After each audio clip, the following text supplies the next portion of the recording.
Bon, je pense que tout le monde sait maintenant que Bill Clinton ne s'est pas présenté. Il est important de souligner que cette assignation a été votée de manière bipartite par cette commission. Ce n'est pas une décision que j'ai prise en tant que président de la commission. Elle a été votée à l'unanimité par l'ensemble de la commission de surveillance de la Chambre des représentants afin d'assigner à comparaître l'ancien président Clinton et l'ancienne secrétaire d'État Hillary Clinton. Hillary Clinton est censée se présenter demain. On verra bien ce qui se passe. Mais en ce qui concerne l'ancien président, il ne s'est pas présenté aujourd'hui.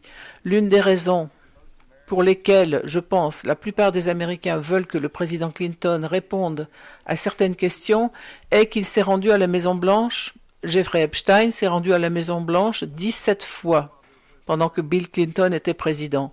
Je siège au Congrès depuis 9 ans. Je pense être allé à la Maison-Blanche 9 fois en 9 ans.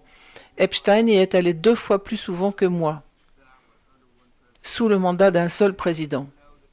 Et puis, nous savons que Bill Clinton a pris l'avion d'Epstein environ 27 fois après avoir quitté la présidence. Personne n'accuse Bill Clinton d'avoir commis un acte répréhensible, nous voulons juste l'interroger. C'est pourquoi les démocrates ont voté avec les républicains pour assigner Bill Clinton à comparaître. Pas un seul démocrate ne s'est présenté aujourd'hui. Pas un seul. Ceux qui tiennent des conférences de presse sur les marches du Capitole et parlent de leur volonté de rendre justice aux victimes, et tout ça, il semble simplement qu'ils ne se soucient que d'interroger les républicains, et nous l'avons fait. Nous avons eu un ancien secrétaire du cabinet Trump, Acosta, qui a été soumis à un interrogatoire musclé. Nous avons vu Bill Barr, l'ancien procureur général, subir un interrogatoire approfondi. Mais pour une raison quelconque, le président Clinton ne s'est pas présenté. Et les démocrates membres du comité ne semblent pas y voir d'inconvénient. Voici le travail de préparation qui a été nécessaire pour cette déposition aujourd'hui. Voici les questions que nous étions prêts à poser. Nous communiquons avec l'équipe juridique du président Clinton depuis des mois maintenant, leur donnant à maintes reprises l'occasion de venir nous donner une date, mais ils continuaient de retarder,